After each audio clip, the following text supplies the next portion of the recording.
Ici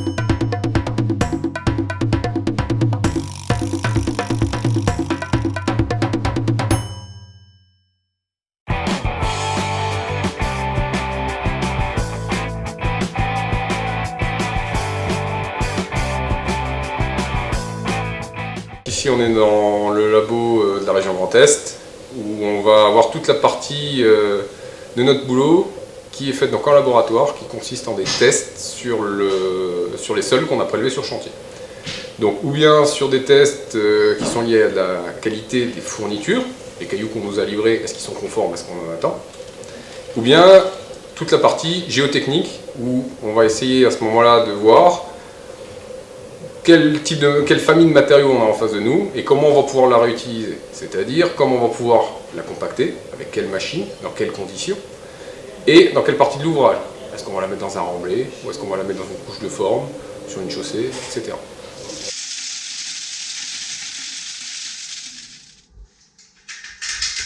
Donc on a les tests de base, le b.a.-ba du labo. On va mesurer et quantifier la forme des grains. Autrement dit, on va passer les échantillons dans des tamis. On va regarder si on a la quantité de sable, de gravier et de cailloux qu'on a. Et ensuite, une deuxième partie, on va regarder la quantité d'argile qu'on a dans le sol. Ça, c'est le test de valeur au bleu de méthylène. Et on va regarder si le sol est très plastique ou pas plastique. Autrement dit, s'il est capable de stocker ou pas beaucoup d'eau. Ces deux paramètres ensemble vont nous permettre de dire comment on va le compacter. Un sol qui a un sol sableux, par exemple, qui est très argileux, il va mal supporter un compactage très puissant. A l'inverse, un sol avec beaucoup de cailloux dedans, on va pouvoir y aller un peu plus fort. Les exploitants nous font monter leurs besoins. Ils ont un problème, concrètement.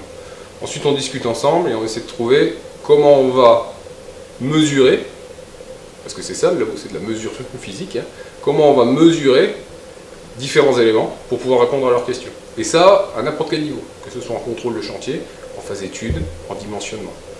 Une fois qu'on aura pris une mesure physique, avec tous les essais qu'on sait faire, on leur renverra les éléments et on leur proposera, on discutera ensemble et on trouvera une solution technique. Donc on est 5 personnes au labo, 4 techniciens et moi-même en tant que chef de labo. Les techniciens sont autonomes dans leur travail, ils ont un planning à la semaine. Ils vont intervenir sur les chantiers, à la demande des exploitants, pour tout un tas de situations différentes, du suivi de chantier, du contrôle qualité, de l'assistance technique. Ensuite, ils font leurs essais sur chantier, ils font leurs essais en laboratoire et ils les diffusent aux conducteurs de travaux en direct par leur propre boîte mail.